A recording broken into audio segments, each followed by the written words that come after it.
Eyewitness News starts now with breaking news. And for the first time since his NFL suspension ended, Colts owner Jim Irsay is talking publicly tonight. Good evening, everyone. I'm John Stair. And I'm Andrea Moorhead. Irsay could not have any contact with the team for the first 6 weeks of this season, but now he's back and he's talking with Eyewitness News sports director Dave Calabro and WTHR.com's Bob Kravitz. Dave.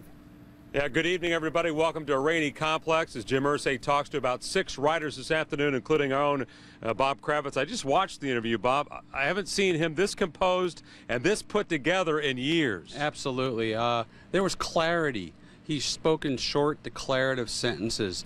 There wasn't that usual stream of unconsciousness rambling. There was no filibuster. He had a message that he wanted to convey, and he stuck by the message, much like a politician. Talked about how difficult it was not being in the locker room for the first time in over 30 years.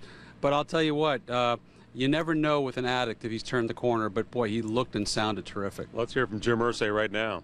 Well, I think so, Bob. I think that I like to think every day that we live and get older that something good comes out of it. I mean, it's not always the situation we want. I think that acceptance and, you know, I'm not afraid to use the word spiritual, you know, you know me, I'm a big believer in spiritual growth and all those things. So I think some things definitely come good out of it, and an appreciation when something's taken away from you, you know, you learn to appreciate it even more. And so I like to think that there were a lot of good things that came out of it.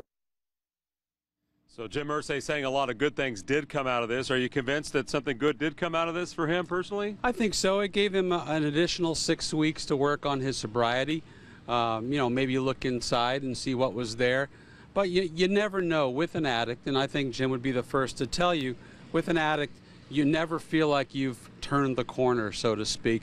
You have to be vigilant all the time.